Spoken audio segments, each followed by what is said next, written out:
see on täitsa uus maailm, aga põnev on. Algul oli raske, väga raske, sellepärast, et ma ei teadnud arhitektuurist mitte midagi. Ja hästi palju oli kriitikat. So there were two small mistakes for me. I am that grumpy old man.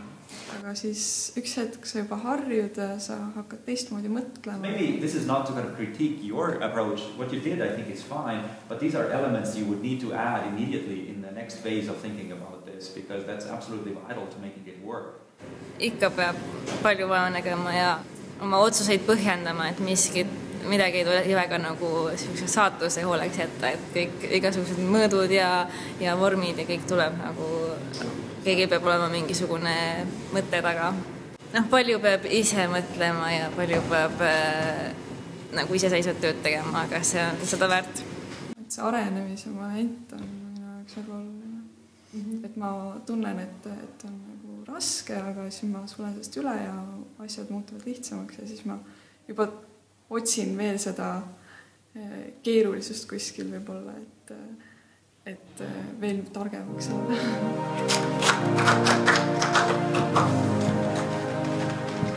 Kui see on kunstiülikool, ta on juba nagu iseenesest teistmoodi, siis siin on tegelikult võimalus võttast neid vaba aineid ja teha midagi teistmoodi.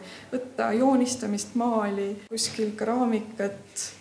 Just see, et sa saad täiesti teise eriala aineid teha, vabu aineid, mis pakutakse, et see toob mingisugust teistsugust mõtlemist. Näiteks kui me nägime arhitektuuriteooria teemades, ma arvan, et see on päris hästi seda EKA-s. See on hästi mitmekesine.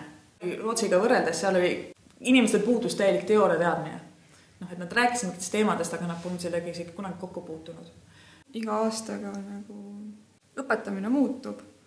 Et juba kui mina olin esimene kursus, siis me esimese semestri tegime ainult graafikat, aga nüüd see semester me vaatame esimene kursus.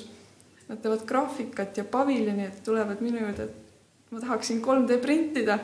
Meie maja on väga mõnus. Ma olen väga rahul selle kohaga, et siin on hästi palju ruumi ja hästi mõnus õhkkond on siin, et teine kodu.